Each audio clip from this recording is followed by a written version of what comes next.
Olá, falaremos no Pode Ler de hoje de um tema dos mais relevantes à família pastoral. Acho que você tem certa curiosidade. O que pensam e sentem os filhos e filhas de pastores? Kézia Feitosa empreendeu uma longa pesquisa e escreveu Filhos de Pastor, Marcas de uma História.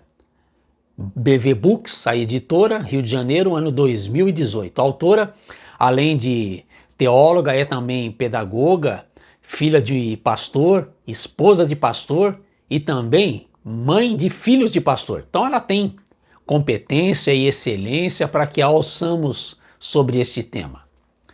Todos sabemos que a expressão "você é filho de pastor" está imersa numa certa expectativa de perfeição e de santidade em alto nível.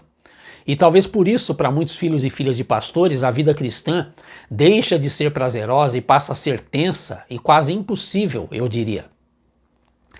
A autora então dedica o seu livro a pais, mães e filhos da casa pastoral que todos os dias travam uma luta para tornar essa caminhada melhor para si mesmos e para as pessoas em sua volta. No ministério pastoral surgem marcas, algumas delas permanentes. Mas o inferno não pode apagar a grande marca da salvação no coração. Além da experiência pessoal da autora, o livro dá voz a filhos e filhas de pastores com falas que acompanham as narrativas. Kézia cita, por exemplo, a primeira carta de Paulo a Timóteo, capítulo 3, verso 1, em que ele fala: "Essa é uma palavra fiel. Se alguém deseja o episcopado ou o ministério, excelente obra deseja." Aí vem uma pergunta que ela lança: por que então ser filho de pastor não é igualmente excelente? Kézia dedica um capítulo a marcas que precisam de bálsamo, e nele ela descreve a solidão dessas mães, as mães de filhos de pastores, que enfrentam mais de perto as tristezas e reclamações dos filhos. Admiro minha mãe e admiro também toda esposa de pastor. Elas ouvem o que os pais não têm tempo de ouvir e não suportariam ouvir.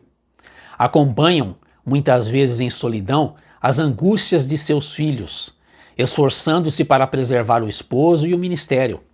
Lutam para manter a integridade do lar e garantir que seus filhos conheçam a Jesus e permaneçam com ele.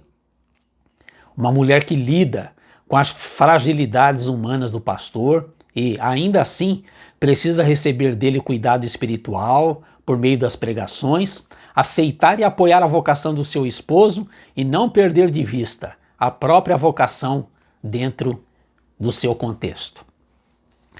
Cada capítulo do livro conduz os temas à prática com perguntas de reflexão e de ação no final de cada capítulo.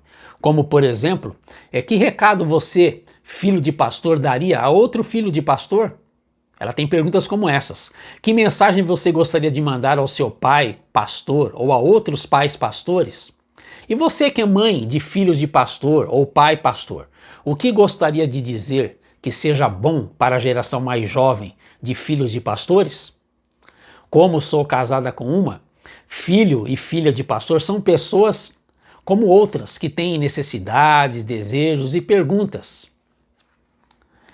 Diz a autora: é necessário considerar que não estamos lidando com manequins que ficam no lugar e na posição como é colocado. O filho do pastor sente tristeza, tem vontade de correr, pular, de namorar, sente e pensa como pessoa que é como os demais filhos e filhas das famílias da igreja. E a autora conclui que a identidade principal, a de filho de Deus, ajuda a lidar com os desafios dessa outra identidade que é ser filho ou filha de pastor. Este é um livro que todo casal pastoral com filhos será abençoado ao ler. Até o nosso próximo Pode Ler. Um abraço.